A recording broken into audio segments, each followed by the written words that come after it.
तो नमस्कार। Minus two minus three minus Radhe Radhe. Minus zero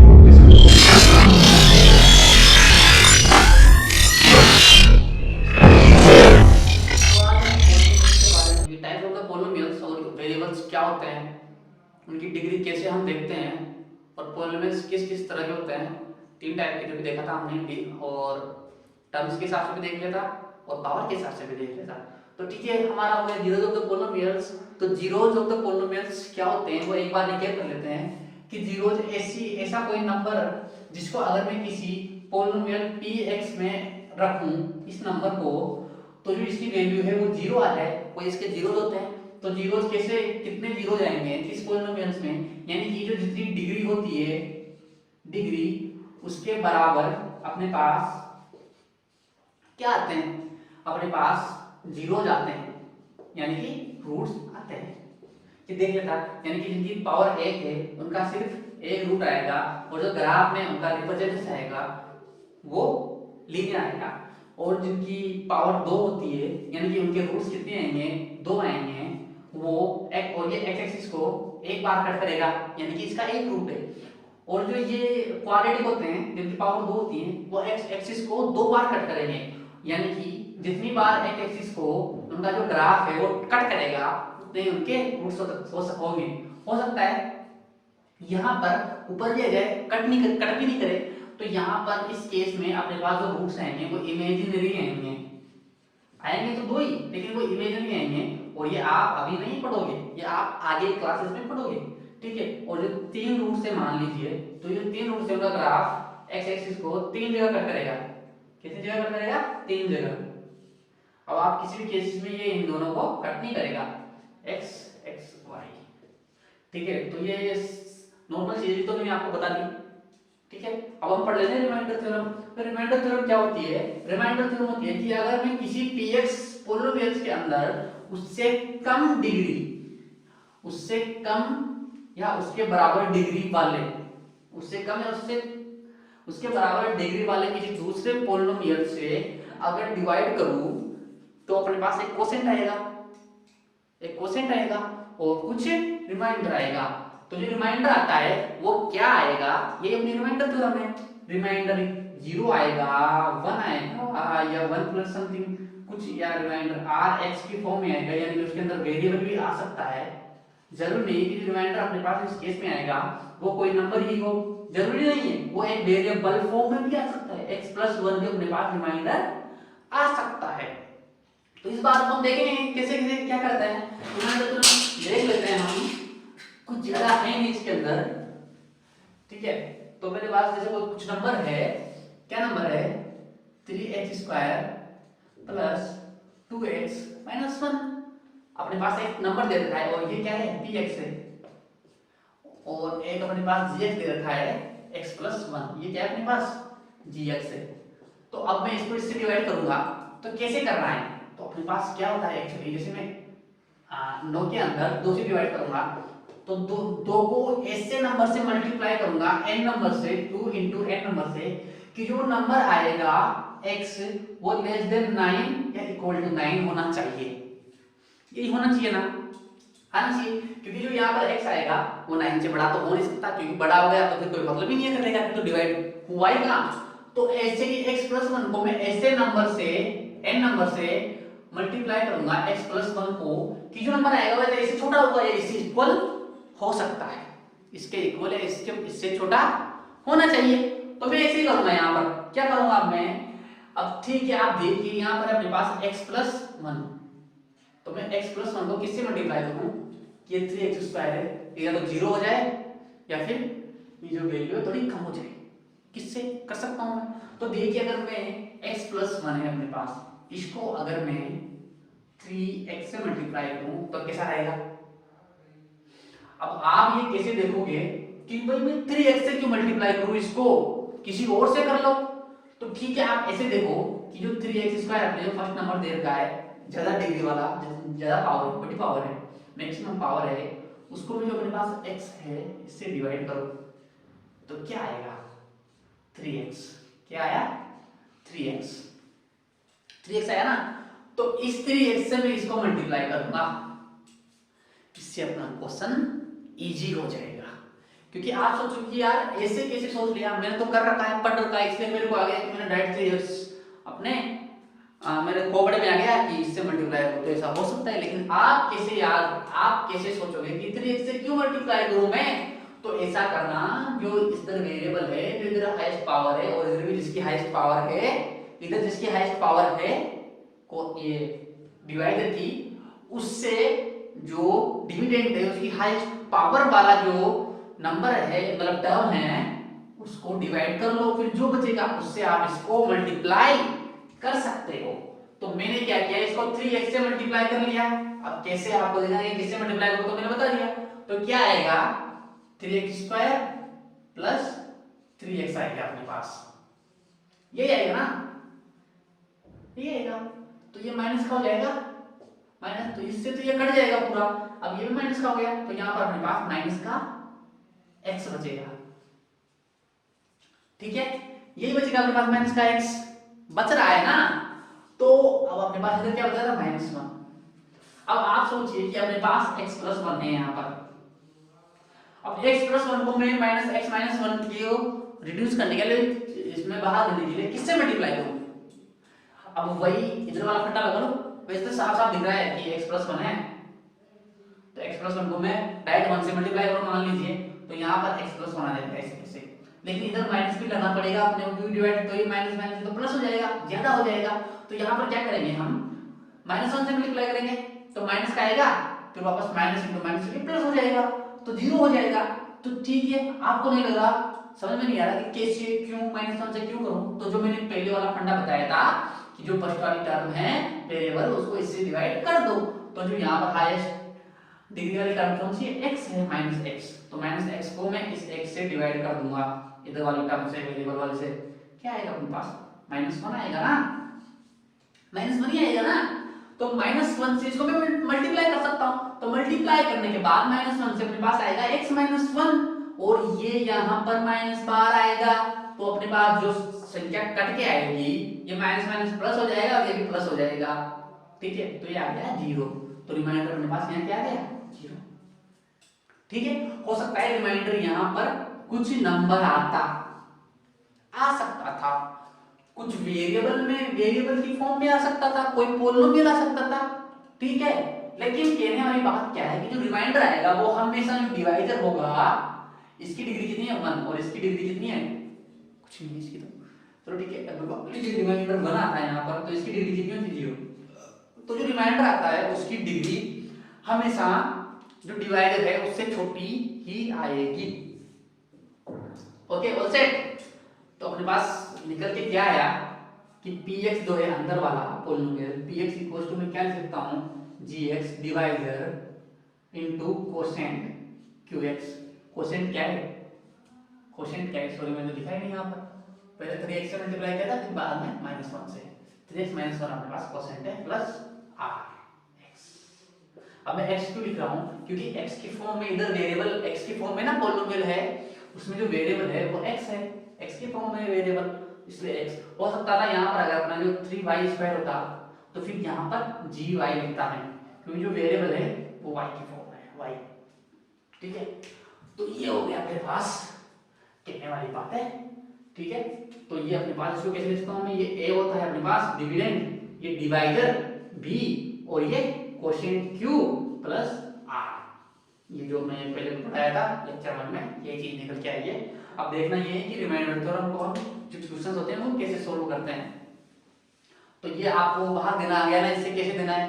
ठीक है, ये खत्म हुआ अपना, और फिर किसी के समझ में नहीं आए तो फिर एक लेक्चर 5-10 मिनट का हम इसी का बना के डाल देंगे रिमाइंडर के ऊपर ही, कि कैसे बाहर देते हैं पोलिनोमियल्स के अंदर पोलिनोमियल्स का। तो अब उनमें पूछता क्या है कि कोई अपने पास एक नंबर देगा क्वेश्चन px, और फिर एक दूसरा नंबर देगा, एक दूसरा पोलिनोमियल देगा px, और दूसरा पोलिनोमियल देगा gx। तो उसमें कैसे पूछेगा वो कि px है, उसकी जो डिग्री है, डिग्री वो x+1 है, और जो gx है उसकी डिग्री, सॉरी यहाँ पर n+1 ले लो, और जो gx है उसकी डिग्री n+1 से छोटी होगी, कुछ भी k n+1 से छोटी होगी। ठीक है ना, तो फिर ये कहेगा कि बताइए, छोटी हो सकती है, इक्वल भी हो सकती है, लेकिन फिर इक्वल में तो नंबर ही आ जाएगा वापस। ठीक है, तो क्या कहेगा वो कि जो जीएक्स है वो पीएक्स का फैक्टर है या नहीं। अब कोई भी बंदा किसी दूसरे बंदे का फैक्टर कब होता है, कोई भी बंदा किसी दूसरे बंदे का फैक्टर कब होता है, जब वो रिमाइंडर 0 आ जाए। यानी कि 8 है, अगर 4 से डिवाइड करूं मैं तो रिमाइंडर यहां पर क्या आया, 0। यानी कि मैं कह सकता हूं कि जो 4 है वो 8 का फैक्टर है ना, लेकिन और 2 भी 8 का फैक्टर है, होगा, सिंपल सी बात है, होना चाहिए। ठीक है, तो जीएक्स पीएक्स का फैक्टर कब होगा, जब रिमाइंडर 0 आ जाए। तो जीएक्स से मैं पीएक्स को डिवाइड करूंगा, तो एक तो होगा मेरे पास long division method, LDM. Long division method जो मैंने करवाया था कि पीएक्स को मैं रखूंगा अंदर, डिब्बे में बंद करूंगा और जीएक्स से डिवाइड करूंगा और जो भी सॉल्यूशन होगा वो इधर लिखूंगा, हो गया ना। और दूसरा जो मेथड होता है वो क्या होता है कि मैं पहले जीएक्स का फैक्टर निकालूंगा, जीएक्स का जो सॉरी रूट है वो निकालूंगा। क्या आएगा रूट जीएक्स का, जो भी आएगा, माना कि समथिंग समथिंग आ गया, ये आ गया। ठीक है, तो जो ये अपने पास जो इसका रूट आएगा उस रूट को मैं इसके अंदर डालूंगा, पीएक्स में उस रूट को यूज में लूंगा। यानी कि ये अपने पास रूट अल्फा है, तो जो पीएक्स है उसके अंदर मैं अल्फा को डाल के एक्स की जगह पर अल्फा रखूंगा और इसकी वैल्यू निकालूंगा। इसकी वैल्यू निकालने के बाद अगर वो 0 आती है, वैल्यू 0 आती है, तो समझ जाना कि जो जीएक्स है वो पीएक्स का फैक्टर है और जो पीएक्स है वो जीएक्स का मल्टीप्लाई है। ये फंडा समझ आया ना, मल्टीप्लाई और फैक्टर का। फैक्टर क्या होता है, फैक्टर क्या होता है, जो किसी के अंदर पूरी पूरी बार भाग दे सके, और मल्टीप्लाई क्या होता है, जिसके अंदर मैं पूरी पूरी बार भाग दे सकूं। यानी कि एक है अमन और एक है दमन, अमन और दमन है। तो अगर अमन के अंदर पूरी पूरी बार भाग दे सकता है, दमन को लगता है कि मैं अमन में पूरी पूरी बार भाग दे सकता हूं, तो दमन के लिए अमन क्या होगा, मल्टीप्लाई होगा। और अमन को लगता है कि दमन अपने अंदर पूरी पूरी बार भाग दे सकता है, तो अमन के लिए दमन क्या होगा, फैक्टर होगा। ठीक है, ये बात समझ आया ना, फैक्टर और मल्टीप्लाई क्या होता है। यानी कि पीएक्स के अंदर जीएक्स पूरी पूरी बार भाग दे सकता है, इसका मतलब जीएक्स पीएक्स का फैक्टर है, और पीएक्स के अंदर जीएक्स पूरी पूरी बार भाग दे सकता है, सॉरी वही हो गया सेम। और पीएक्स को लगता है कि जीएक्स अपने अंदर पूरी पूरी बार भाग दे सकता है, तो जीएक्स पीएक्स के लिए फैक्टर हो गया और जीएक्स के लिए पीएक्स मल्टीप्लाई हो गया।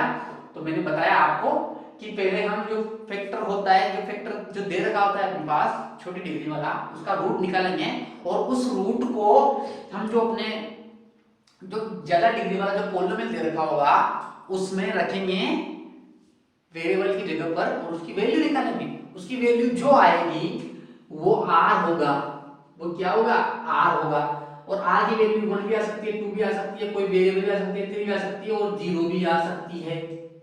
तो अगर वैल्यू 0 आती है तो समझ जाना कि वो पूरी पूरी बार उसको भाग दे रहा है और दोनों एक दूसरे के मल्टीप्लाई और फैक्टर है, मल्टीप्लाई और फैक्टर है। तो यही बात मैं आपको समझाना चाह रहा हूं कि पहले हम छोटी डिग्री वाले का रूट निकालेंगे, 0 निकालेंगे, उसके बाद हम कंटिन्यू करेंगे क्वेश्चन को। तो ठीक है, अब ऐसा हम एक एग्जांपल कर लेते हैं, उसके बाद सीधा एक्सरसाइज की तरफ बढ़ेंगे, ज्यादा टाइम वेस्ट ना करते हुए, क्योंकि वैसे बहुत ज्यादा टाइम वेस्ट हो गया मेरा। तो ठीक है, मैं एक एग्जांपल करवा रहा हूं आपको। क्या एग्जांपल है कि check whether the polynomials qt, polynomials qt दे रखा है अपने पास। क्या दे रखा है, 4t³ plus 4t square minus t minus 1 और जो अपने पास दूसरा दे रखा है कि इधर मल्टीपल ऑफ 2t प्लस 1 तो इसको मैं एम्प्टी मान लेता हूं। ठीक है, कोई दिक्कत वाली बात नहीं है। तो ये कह रहा है कि चेक करो कि जो 2t प्लस 1 है वो इसमें पूरी पूरी बार भाग दे रहा है या नहीं दे रहा। यानी क्वेश्चन तो ये कह रहा है कि जो qt है वो एम्प्टी का मल्टीप्लाई है या नहीं, चेक करो। तो चेक करने के सबसे जो मेन चीज थी वो क्या थी कि हम लोग डिवीजन मेथड से कर सकते थे। कैसे करेंगे, इसका इसमें भाग देंगे, मैं ऐसे qt को अंदर डालूंगा डिब्बे में और एम्प्टी से उसको काटूंगा। तो यहाँ पर अपने पास क्वोशिएंट आएगा और इधर रिमाइंडर बचेगा कुछ। अगर रिमाइंडर 0 आता है, रिमाइंडर 0 आता है तो इसका मतलब समझ जाएंगे कि जो QT है वो MT का मल्टीप्लाई है। लेकिन उसने क्या दे रखा है कि ऐसे हम करेंगे तो वो टाइम लगेगा क्योंकि कितने में बड़ा हो सकता है। तो हमने क्या किया कि जो 2t+1 है इसका मैंने क्या समझाया था कि इसका एक रूट है अल्फा, एक ही रूट आएगा और Q आएगा। मैंने आपको बता दिया है, रिकैप कीजिए थोड़ा, सोचिए। Q लीनियर है ना, लीनियर, डिग्री कितनी है इसकी 1, तो रूट भी कितना आएगा 1, तो ये अल्फा रूट इसका निकल के आएगा। और फिर मैं अल्फा को t की जगह पर रखूंगा, q अल्फा रखूंगा यहाँ पर, और 4 alpha cube plus 4 alpha square minus alpha minus 1, इसकी वैल्यू निकालूंगा और जो इसकी वैल्यू आएगी वही अपना रिमाइंडर होगा। और अगर रिमाइंडर 0 आता है तो उस केस में हम कह देंगे कि जो QT है वो MT का मल्टीप्लाई है, या फिर जो MT है वो QT का फैक्टर है। ठीक है ना? All is well, all is well भैया, ऑल इज वेल, यस। ठीक है, तो करते हैं अब हम इसका फैक्टर, ये सॉरी रूट कैसे निकालेंगे, कैसे निकालेंगे, निकालो निकालो। क्या करते हैं रूट निकालने के लिए, ये अल्फा सॉरी इक्वल टू 0 डालते हैं, तो 2t+1 इक्वल टू 0, तो t इक्वल टू क्या आ गया -1/2। अरे भूल गए क्या, ये तो चला जाएगा फिर ये डिवाइड में आ जाएगा, 1/2 अपने पास ये आ गया, t इक्वल टू यानी कि अल्फा इक्वल टू क्या आ गया 1/2। खत्म। अब -1/2 को इधर इधर रखेंगे हम, तो 4 -1/2 का क्यूब प्लस 4 -1/2 का स्क्वायर माइनस -1/2 -1। दिख रहा है ना यार, मैं देख लेता हूं एक बार, दिख रहा है नहीं दिख रहा, दिख रहा है, ठीक है। तो आप यहाँ पर इवन, यहाँ पर ओड, यहाँ पर इवन, तो आपको पता होगा कि कोई नंबर है नेगेटिव का, उसकी अगर इवन हो पावर तो ये वापस पॉजिटिव हो जाता है। और अगर -x की पावर ओड हो, कोई भी नंबर आ सकता है यहाँ पर, तो ये क्या हो सकता है, ये वापस माइनस की पावर ओड ही होता है। ये बात आपको याद थी ना, थी ना या नहीं थी ना, थी। चलो प्रोसीड करते हैं, तो याद कर लेना आप, याद नहीं हो